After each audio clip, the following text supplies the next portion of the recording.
Hello, hello, hello, everyone. Welcome to the Emotional Entrepreneur with Summer and Jen. I still have to figure out how to say that. You're cracking me up. And Jen. Oh my goodness. Okay, we have such a great show planned for you today. We're talking about dealing with rejection, emotional resilience, and entrepreneurship. Oh my gosh. There have been so many people as we, announced this show that have really fed into this and have talked about feeling this way, what they do about it when they feel this way. So I hope that more people jump on because obviously it triggered something in people because we've all been there to some degree. All Right. of us have. I mean, I know I have, right? As a high achiever, when you don't get that job or get that promotion or get that, it's like, oh my God, right? Or when you're trying to sell a product as an entrepreneur or service and you get a bunch of no's, right? So it's normal to feel this way, but it's what we do about it, right? That matters. Jen? Yeah, sometimes it's not even a no. It's like there's no answer. that's where that's where it can be like, oh man, this sucks. Cause I've been in sales for a while and Yeah. I remember even as a former financial advisor and you're prospecting and you're trying to get clients and you're just like, man, I'd rather hear the no.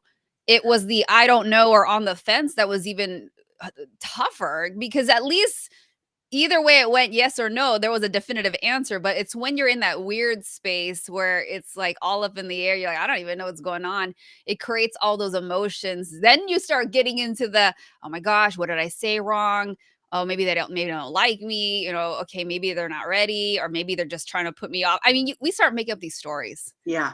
That's the part Absolutely. that gets really cringy Yeah. because you're making up all this crap in your mind. Well, yeah. And how many times have we done that? How many times have we just made up a story regarding, a person in our lives, a situation? Oh my gosh, our brains can, that's our emotional response.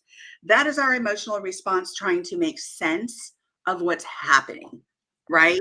And so that making sense part isn't always grounded in reality in regards to what, especially when we start to catastrophize things and we start to blow it out of proportion because maybe it's we've had 100 applicants, we had to pare this down, and now that Jen, you're absolutely right, things have gone so electronic that sometimes you don't even get an answer, right? Oh my gosh.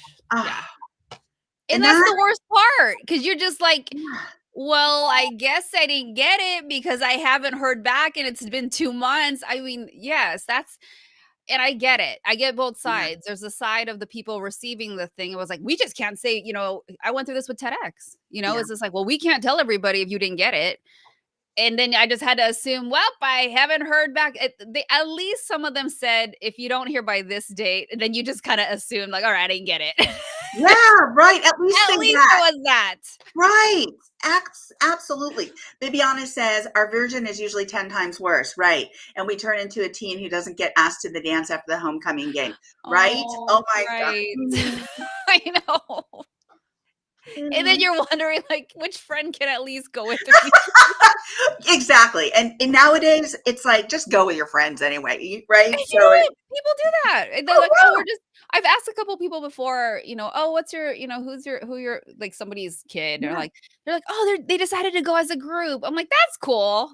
It's yeah, safe. You I all love still that. get to enjoy it, and then you don't have Yeah, this pressure of like, ooh, somebody asked me or I haven't asked somebody." It's just kind of cool. You get to experience it still and avoid all that weirdness. right, okay, so and there is a little weirdness, right? And that's another subject for another day, homecoming, prom, oh my gosh, right? Um, but this whole idea of our reaction, our response to rejection, we really get triggered. It can trigger frustration, it can trigger sadness, it can trigger our decisions. We can be confused. So a lot of times it's about, hey, can we stand in this? Be there for a moment, take some time to do some self-reflection, get grounded in what our priorities are, and realize that, well, maybe that wasn't the job, or maybe that wasn't the learning opportunity that was meant to be at that moment. And just kind of acknowledge how you're feeling. If you're feeling sad, if you're feeling um, frustrated, angry, whatever it is, just sit in there for a moment to understand the emotion, the feelings. Because I think sometimes when we just go past it and we just keep, pushing it down, Right. pushing it down, pushing it down, it manifests. It leads to decompensation. It can lead to a place where you're feeling even more sad, even more frustrated, and it'll seep out in different ways. So understand it, recognize it, deal with it, confront it, feel your feelings. I know that sounds woo woo, but feel the feelings, man, Feel the because you feeling. don't want to keep pushing them down, pushing them down, pushing them down. This is what this is all about. It's about the emotions. And these things that we talk about, yeah, they can pertain to entrepreneurship, but they can absolutely pertain to everyday life. Jen? Right. I think that's such great advice. Thank you. Yeah, you do need to feel it. I think one of the things that helps me is doing that, feeling it, not ignoring it, and just sitting with it and recognizing, okay, what is this showing me right now? And then I'll go through a series of different things reflecting like, okay, am I taking this personally? Like, am I looking at this from a personal perspective and letting it get to me? And usually that's not the case, but it's our natural human nature and tendency to go that way, right? And think like, oh, they don't like me, I whatever. And I had to remind myself, like, no, this isn't personal. This is probably, I mean, unless I blatantly did something, which I try not to do, but if, I usually think like, no, it was probably meant for somebody else, or maybe like you said, Summer, that wasn't a door I was supposed to go through. And after feeling the feels and sitting with that, I will next ask myself, how long do I want to be here? Like, Nice. how long do I want to sit here and feel this way? And then, obviously for me, the answer is like, I don't. Yeah. So I'll snap out of it. It's like, all right, it's been 5 minutes or, 10 minutes. And it doesn't mean that it completely goes away for the rest of the day. I mean, it dissipates. And then I'm just like, but the more that I'm leaning into, I don't want to stay there. It, Yeah. it will go away fast for me. Like I'll just be like, no, this is done. Let's move on. We got other things to do, and just learn from what it was and glean the lessons from it, not take it personally. And then we're like, okay, where do I want to focus my energy now?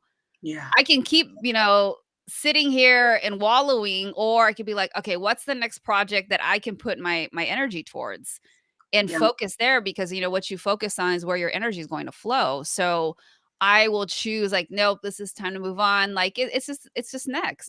And I'll also think, because if I don't get up and get out of that space of feeling, oh, they didn't pick me or whatever, they didn't say yes, and oh shoot, that's like money I'm not gonna have now. And I get it. We have all gone through those thoughts. But if I stay there, I'm wasting time and energy, and that's not going to change anything. So I rather choose to move forward and be like, okay, great, let's move on. What's the next exciting thing that I can focus on now? And just being in that space of being excited for the new thing or the thing that you can move on to, it does change it, physiologically. And then you're not in that yucky, vibrational state anymore. You can raise that up very easily by focusing on something that lights you up. I mean, sometimes it might not be jumping into work. Sometimes the next project, maybe you just need to get up and stretch. You just need to take a walk. I've done that many times. I'm like, and depending on like how pissed off I'm getting or how angry or how offended I've been or whatever, I will like get up and walk. I'm like, I gotta just break away from everything. And it's amazing what that can do, just stepping away from stuff, calling somebody, whatever it is, and then just create that novelty and that break, and then go back into it. So there's a lot of things you can do so that you can get yourself out of that yucky doldrum. Absolutely. Let me read some of these comments. Thank you, Jen, Yeah, because you're welcome. you said a lot of very important things. Bibiana says, that's a much better scenario for real. No, it doesn't. It's a way to think about it and then move on. Wallowing is so yucky. How many licks till the center of the Tootsie Pop? Oh, one. I remember that commercial with the owl. That's right. That's right. And then Mike says, same for me, Jen. I own how I'm feeling. acknowledge it, and then decide, how do I want to respond to this in a way that serves me? And, I was going to say the same thing, Mike. Jen and I are very much alike. And as you and I, Mike, as well, and Jen, is that it doesn't feel good to wallow or stay there. Right. But I think it's so important, rather than to continue to run and ignore the feeling. It's sometimes you have to stand in it to understand it, to feel it, but not stay there. And I think I've given you this example before, but there was a time that I felt really impacted by something, and it wasn't silly. It was some entertainer passed away, and I was like, "Oh my god." And I didn't realize how much it hit me. And I was like, "Wow, what is wrong with me?" And I told myself, even my husband goes, "What is wrong with you? You never like this." And I was just like, I know, I don't know what is wrong with me." But I sat in that for a moment to understand what was going on, what I was feeling, right? And I realized that it had been so deeply rooted in like my teenage years. And it Mm, was a time in my life that I felt like had passed, because then if that guy died, then where's the band? Where's the memories? And I was like, no, no, no, no, no. You still have the music, you still have the memories. It's just sad. And it's okay to be sad. It's okay to sit there for a minute. But I promised myself that the next day I would be like, okay, you have a day, Summer. You have a day. And I set some boundaries for myself because I had to, because I never really felt like that. And I was like, oh, I'm so bummed out. I don't understand. And I'm like, I don't get this way. And I thought, I need to do something. I need to do something where I need to figure this out. Right. But I right. don't want to stand in there, stay in that place, because honestly, folks, when you stay in that place, it really creates those, what Jen would call those vibrations, those, within your body that don't feel good, that manifest in different ways. They can manifest in sickness, they can manifest in depression, anxiety, a lot of different ways. And you want to work past that. So some things to think about is when we do feel like, we are rejected, or, somebody says no, or many people say no, it's time to just rethink and re-strategize. Maybe that's the no you wanted. Maybe those no's work you up to the yes that was like, yes. So instead of getting A, B, or C companies, you got that big company in the sky, and you're like, this is what I was working towards. And all those no's meant I got here. So it's Right. about reframing some of those things, and also not letting the rejection serve as a barrier for next steps, as a barrier to fear. That creates fear, a barrier that creates imposter syndrome, and a barrier that creates discouragement, because there are people that are around you that can always be of support. That is why it's so great to have a supportive community like the people that are here, those on LinkedIn, and Jen knows, and having Jen, right? Because we can bounce things off each other, get some clarification, and get some reframe on that particular situation. So Mike says, right, Summer. He also says, I also remind myself, this is not about me or my worth and value. This is feedback. This is letting me know what didn't work for them. Yes. Yes. Yes. I love that reframe. That's so important. Let me read that again. For you, those of you who are out there or listening to the replay, Mike just said, I also remind myself, this is not about me or my worth and value. This is feedback. This is letting me know what didn't work for them. And then Bibiana says, sometimes rejection is a reset button that sends us in a new direction that feels scary, but ultimately is a way we are supposed to go. And yes to that. Absolutely, Yeah. Bibiana. Absolutely. And these are all great suggestions. This is why I love the show, because the feed in is so valuable. These are so many great takeaways to hold on to. And these suggestions help normalize rejection. And in our minds and bodies, when we can help and we can, figure out a way to normalize this, because rejection happens all the time, whether or not it's in small doses or big things, it's going to happen. It's part of a universal experience. It just is. Right. And so it's not, it's how we think about it. It's how we embrace it. It's how we reframe it. And so when we think about that and we face it, it really helps us, as Bibiana said, and I want to go back to this, it helps us in a new direction, to go in a new direction, maybe a direction that was really meant for us instead. So Yeah. You got actually said so many great things. I wanted to go back to what you said about the situation with the entertainer that passed away.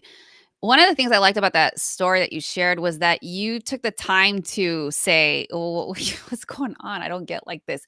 And you were able to identify that it was not so much that the entertainer. Yes, I understand there's some grief over that, but it was deeper than that.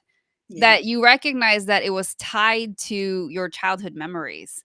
And I think that was really, really key because a lot of times, if when we're in that space, you're like, why did I, why am I feeling this way? Why do I feel like, upset or whatever?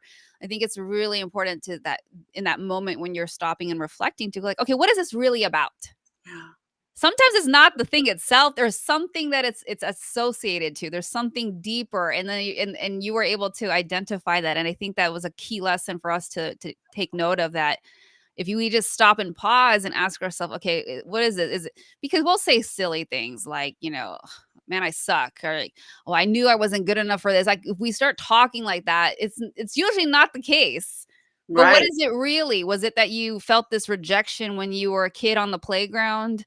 Did you hear your mom tell you, "No, you can't have that"? Like, there's always some kind of root cause that we can go back to, and when we can identify those things, it'll help us understand and go through that rejection a little bit more with some grace and go, "Ah, that's probably what it was, when I was little and I didn't make the team or, and then everybody made fun of me." I mean, it could be anything, but I think that's when what we can do when we're reflecting to figure out, like, okay, what's this really about? Because, as you've seen from the comments, even Mike was saying that it wasn't, what did he say? That it's not about me or my worth and my value. No, it's just Yeah. tied to an event that had happened when you were younger and it caused some trauma. But if you can identify that trauma, it helps you shift that perspective on the rejection that you're currently going through. So I think that's really, really important. And I love that you shared that thing because yeah, it's like I'm laughing because Glenn's like, "What's wrong with you?" He's like, "What's wrong with you? You're never like this." And I'm like, "I don't know. I don't know what's wrong. Oh my God." Well, and I did. I actually did. And whether or not it's counseling, coaching, it's a mentorship meeting, dig deep with somebody, even with yourself. It doesn't necessarily Right. have to be with somebody else, but even with yourself, go deeper, as Jen said, because it's usually rooted to something. It's usually connected to something, whether or not it was something that happened in your life, whether or not it was something that was said to you, whether or not, but get this, if you create messages, if you repeat those words and phrases, guess what you're going to eventually end up going back to? Those same words and phrases, that same brain map that you've created. So, what we're saying here is stop, think, reframe, rephrase, recreate that brain map. So you're not going back to those negative thoughts and feelings. We can do better in a healthier way, right? And that's the response rather than, "Oh my gosh, I'm so awful. I didn't get this. Again, I was rejected. Da da da da da. Oh my gosh." I get that it hurts, but get this. There's something you can do about it. And so that's what we're talking about here is about this rejection. And yes, we can normalize it. Yes, we can say others have been through it, but understand your specific situation because I'm not trying and we're not trying to demean your specific situation or underestimate or whatever. It's more along the lines of it's your given situation. How are you going to choose to respond? And there are lots of tools out there to choose to respond to it in a healthy way. And Yeah. so one of those ways is to, normalize it. Another way is to really identify patterns of what your strategy was, what your behavior was, what was going on that might not have worked in that situation. And not every situation is going to work. Have you ever been in like a fishbowl interview and you've got like three or four people and you just know which ones you're connecting with, right? And in your mind, you're just like, Okay, how can I And restructure? then there's always that one where you can't read them because they just either look pissed off or they don't care, or and you just like, I don't know, that one person, the guy on the left, like I just couldn't read him. Right, he was the affect was totally flat, you just couldn't get a buzz on it, you Like couldn't get a total read on poker it, right? face. Totally cold, right? Like total poker, right? And so it's just like, but yet what's really funny about that, there have been situations where that person who was flat, who had that flat affect, it was like, oh, they really enjoyed that. And you wouldn't have never known. I think it's part of their game. It's like I swear it's part of their they got game. back They don't up. want you to think that like, yeah, it's like, oh, this is a shoe in. It's like, no, I need to make them sweat. It's like, dude, you suck. You But suck. that's what's the challenge. And every time I would go into an interview, I'd be like, let's go. Let's do this. Right. And that's an interview for me. But for Jen, it's being on stage. She might be a little nervous, but it's like when she gets up there, she I starts. love interviews. I do too. I love They're interviews too because fun. I'm like, okay, it's my time. Let's do this. Like, give me like these are your questions. These are easy. Like, give me a really hard, challenging one. Yeah. Or even still, it's just like, all right, let's do this. And I don't come off arrogant at all. I just come off like, all right, this is going to be a game, like for me, like internally, right? Let's play Totally. this game. And so Mike says, when dealing with my fear of failure, I realized it was tied to two beliefs. Mike is not supposed to fail. Yes. Oh my gosh. I can totally feel this one. And two, if I fail, I won't be loved. Blew me away when I Mm, uncovered those beliefs. wow. I Number 2 is love wow. those. You know what? The reason that first one really resonates with me too, Mike, is when I tap back into my past and I go back into my soccer coach, who was my dad, and he'd be like, get the hell up, get up. I don't care if you get rolled over. You are going to charge through those boys. You are going to get up, get up. And it was like, I couldn't fail. He was my coach. He was my dad. He was, so he didn't want me to fail. And he actually didn't allow for failure. So it was just like, that's probably why I used the word misstep. Because I There don't you go. That's what it is. Right? Because I don't think it's failure. I think we learn from every situation. And I was a backgammon player too at a very young age. My mom taught me how to play backgammon. And my brother, he used to beat me all the time. But I was like, you know what? All of that is okay. Because for me, I wasn't competitive that way. I was competitive in different ways. So I was just like, okay, let it go. Okay, let it go. Guess what? Now I beat him almost every time. Anyway, so if I fail, I won't be loved. And that too, Mike, we have that ingrained in us too, where that conditioning is if you fail, you're feeling like that love isn't going to be there. And that is really enlightening, right? So Bibiana says sometimes we wrap up our worth in an outcome. Yes, but we lose sight of everything we learned that will always be there. Life as a classroom. Exactly. Boy, you guys are coming up with some excellent comments.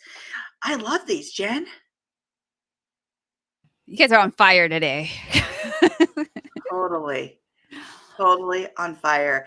I love all of these suggestions because these are all takeaways that we can really apply to our lives.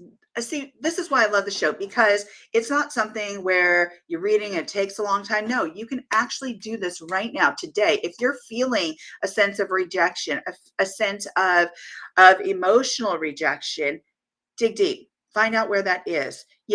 Is it rooted to A, B, or C? What is that rooted to? And then how can you reframe that in a way that either you're re-strategizing, you're sitting in it and saying, okay, this is wisdom that is going to be applied to my next steps, right? Or being okay with not having achieved A, B, or C. You know how many people, and I'm going to just switch this into the context of entrepreneurship. Do you know how many people get no's as entrepreneurs? Do you know how many people we ask, in relation to a product or a service, and they say, maybe not today? That's an opportunity to step back, reframe, and say, okay, let's look at our strategy. Now, Jen, how many times have we done that? Oh my gosh, so many. So many times. I'm like used to it now. right? I'm just used to it now. So many times. And that's the thing too, I will say.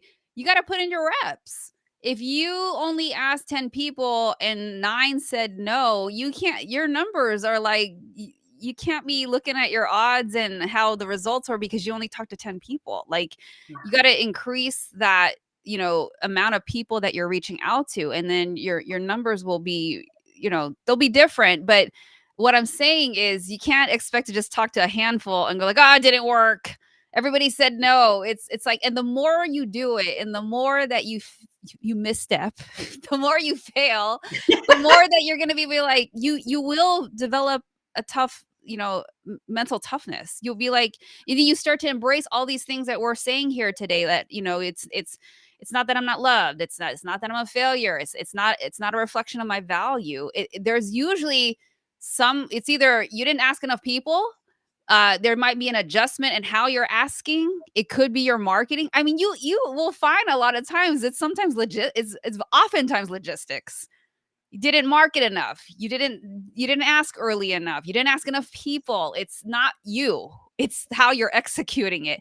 And when you can take that pressure off of yourself and try to look at it from a logistic standpoint and how you're executing, it'll just make it easier to be like, okay, it isn't me. It's how I was trying to do it. It was how I was going about it. And when you look at it that way, it's just like you start to realize like, yeah, I don't need to take it personally. Absolutely. And I want to mention something related to what you just said about the logistics, right? But I want to read Bibiana's comment. She says, "Nothing is in vain if we can learn something from it. The toughest part is wiping off the dust and charging forward again with a positive attitude." And I think a lot of times we think in a way of doing, right? We got to do this or we got to do that. But sometimes it's about being. Who are you? How are you feeling? How are you going to then, you know, move forward in a way that it's going to benefit your journey, your mind, your body, your being, right? So, how are you being in this situation? And I think we always think, what are we going to do? What's the next step? And sometimes it's just, I don't know. Sometimes we've got to take it out of strategizing, but I think reframing and being sometimes needs to happen. And I think that's a really big nugget to take away today is how are we being? Because, the way that we are and the way that we be can affect a lot of people. It can affect not just us, but just like my husband said, what's wrong with you? Right. And I'm like, I know you're not used to this. And I had to say that, like, I know you're not used to me acting this way. I said, but just give me a day. Give me a day. And I had to set my own personal boundaries about it so that I could get the space to be. Right. Right. But I wanted to go back to something that you said, Jen, about logistics. And I think that's so important. We've been through this. We had a big conference, and although it was successful in many different ways, when we looked back on it and we did a evaluation of what we did, one of the things was we could have gotten really a bit more granular with who we were trying to target, our audience, our message, our marketing. From that standpoint, the logistics of it all could have been done differently, and I think we would have reached a bigger population, Right. even though we were trying to reach more people. Because we weren't as focused as we needed to be, the message kind of got skewed, right? So although the event was positive, I think when I look back on it, and that's what's nice, is we have the opportunity to stand in that place where we can be and look back on what was it that this was tied to? What was my feeling? And what is the lesson that I can extract from it? And maybe even ask for feedback, right? Right. And so that's exactly what we did. As a team, we came back and we said, hey, what are your thoughts about A, B, or C? And after we went through that and we, extracted the lesson, we were able to understand, different things about it because we got feedback from the team. We were then able to restructure and move forward on the next one, the next event that we were going to have. That was going to be really granular, really focused. And so hopefully we're going to meet a larger number of people, actually. Jen? Right. I think what's really great about those moments, and like, as Bibiana said, like you learn from it. it allowed us to know what not to bring into the second time or the, the third time or moving forward and, reevaluating how do we want to do this differently. And there are so many lessons, how do you budget for this? How do you affect the how does this affect the marketing moving forward? How do you be better discerning at who you bring onto the team? Yeah. And who do you discern, like, who you say yes to working with you? And I think that was a huge lesson, just Oh, realizing, you're not gonna a lot of times, it's I think it's very rare you're gonna work with an a-hole. It's not so much that. It's not so much that. It's more, do you get along? Are you on the same page? Is everybody pulling their weight? It's more of those that happen more often than the crazy person that, like, I will never work with that person again because they were just, whatever. But oftentimes it's more that you're not in alignment in terms of expectations and executing and sharing the work to execute the whole thing. And it does make you sharper. It helps you become more focused and knowing, for the next time around, what are the things we need to look out for the next time around? What do we need to make sure? And that's why I do appreciate we do a debrief. yeah. Any project I've been in, it's always like, even when I plan a lot of events for different industries, and they're in person and they're huge, and I've done small ones and I've done really, really big ones up to 500 people. And there's always a debrief. There's always like, okay, let's have the meeting after everybody kind of like comes back to breathe back to come back to earth and the dust has settled. And it's always like, all right, everybody gets their turn to offer feedback. Like Mike said, feedback. Absolutely. And, you always talk about what went great. And then you talk about what could have been improved or what could we have done differently for if we were to do this again. And those are the precious, critical, valuable lessons that you absolutely need to look at so that you can be wiser moving forward if you decide to do something again. Or how do you do it differently if you're going to completely change what you were doing? And you go into these moments where you're just like, okay, should we do it again the same way but with better, planning, a different way of planning, or do you completely go in a different direction? So that's when you also have to evaluate, is it that we want to completely change this, or do we want to just make certain tweaks to what we were doing? Exactly. I think that's really great wisdom. Why are you Jen, laughing? Why are you laughing? because Viviana puts up a comment. She says, "My rule is never to drive 65 and eat a Big Mac. Those pickles go flying." And I was just, I'm trying to keep a straight face. Yeah. Because Jen's saying something that's like, yeah, that's right on. And Bibiana, I can just picture you driving 65 and the pickles flying. See, Don't eat that's what that happens Big to Mac. me. Like, you're all serious and I'm giggling because I'm reading. I'm sorry. I was like, no, I'm trying. So Mike says, and I have to read this. Mike says, I understand, Summer. If I'm in a rare mood, my family kind of freaks out. What's wrong with Dad? What's wrong with Mike? Exactly. That's like my like my brother, my husband, my mom. They're like, what? Summer never acts that way. What's going on? I'm like, geez, come on, just give me a moment, folks. Give me a moment. I can't. Right. And sometimes my husband would go, well, and again, getting back to rejection, we'll get back to that. But they'll say, like, well, you're a doctor of psychology. Why can't I'm like, listen, You're still I am human. human. I am human, right? I get to react this way. Sometimes I do have a reaction, and then most of the time it's a response. And then I look at both, right? And go, oh, wow.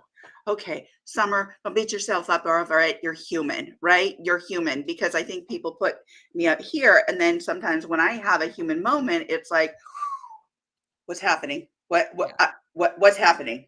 I My think world's it's going also crazy. because with you two, you guys are probably considered the leaders in your family. You're the responsible ones. And so when leaders of the family get unglued, everybody else is like, okay, this is a rare occasion. What's going on? It's just like, no, I need my freak out. I Okay. Like, know, you give just me, need it give every me once in my a while. moment. Yeah. So there's been so many great things touched on. Bibiana says, niching down definitely helps. Although the more of myself I show the world, the more followers I lose. Refer back to the teenager at the dance. Really, I think, Bibiana, your true self is great. I think it's wonderful. It's unique. It's colorful. I love it. Oh, And wait, I got a comment on that. yeah, You know okay. what, Bibiana, if you are doing that and that's what you're seeing, I think it's possible that you're filtering the list, so to Yes. speak. It's the people that, because I mean, I go through that a lot too. I'm like, "Oh my gosh, what if I say this?" And then I got to a point, and I'm still working on this. I got to a point where I'm just like, "You know what? Screw it. We gotta be us."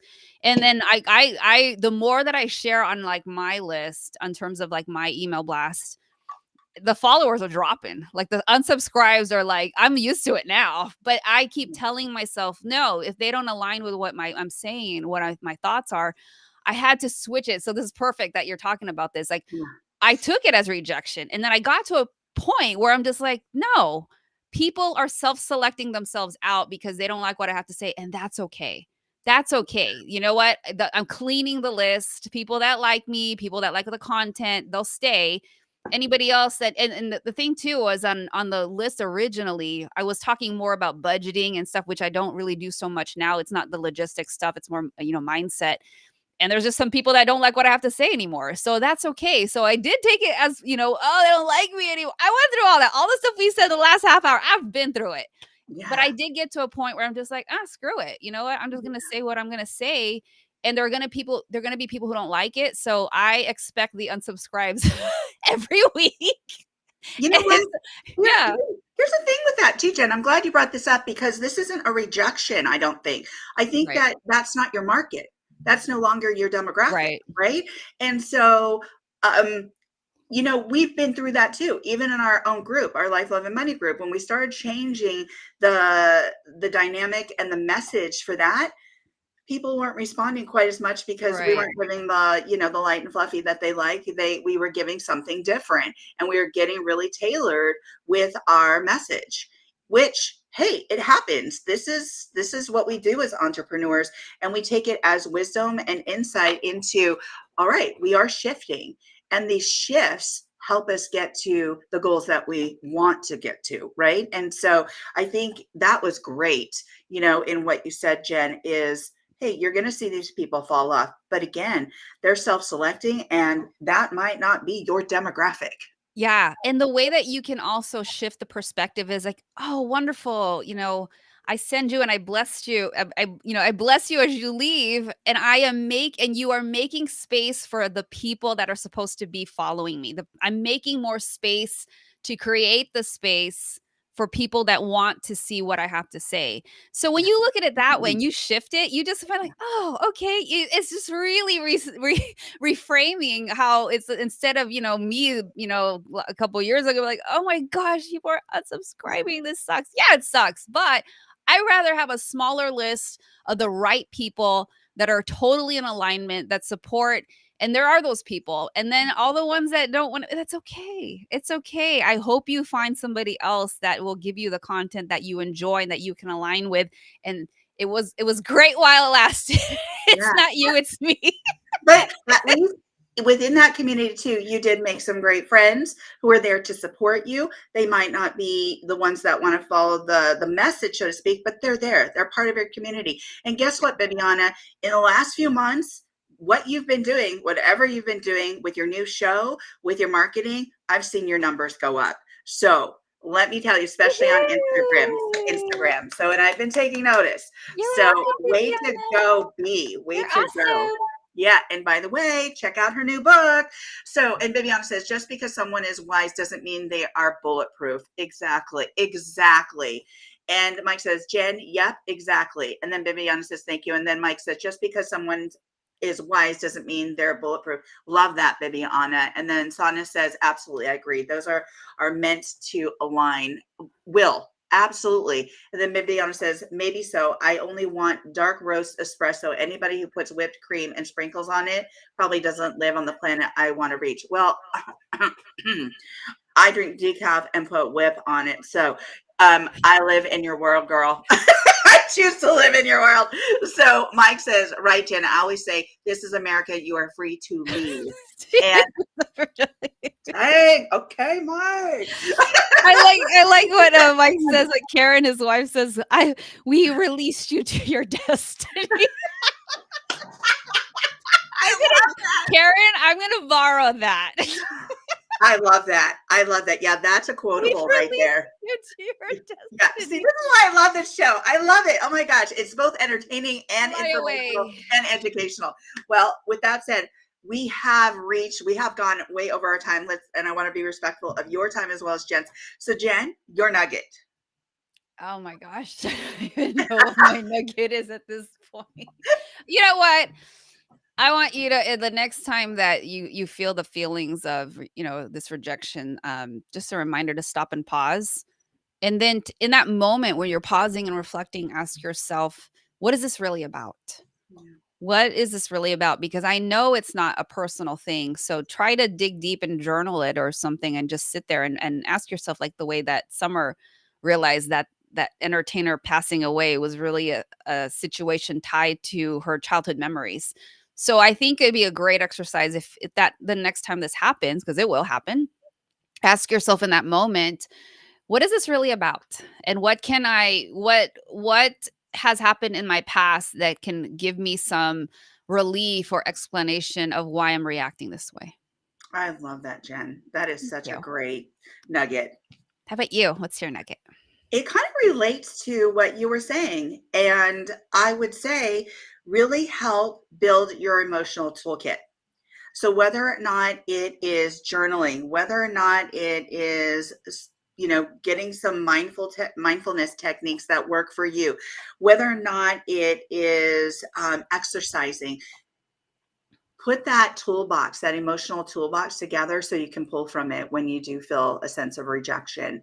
Yeah. Because again, or it's reframing, right? So make a list of tools that you can use while you're in the moment that you can pull from to build that entrepreneurial resilience, that personal or professional resilience. And I think that's going to be of great support to you, both what Jen said and building that emotional toolbox.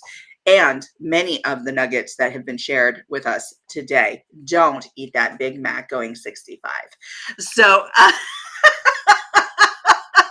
all right, folks, if you did not get to see all of this, please go watch the replay. We'll be back here with a new topic next Tuesday.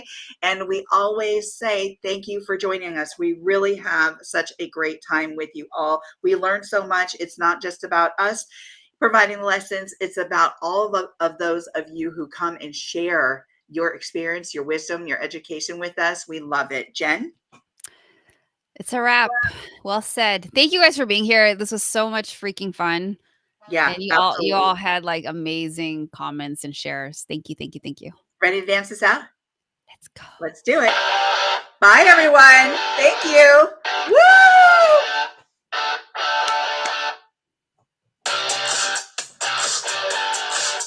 Take care, everyone. Thank you so much. See you next Tuesday. Mwah.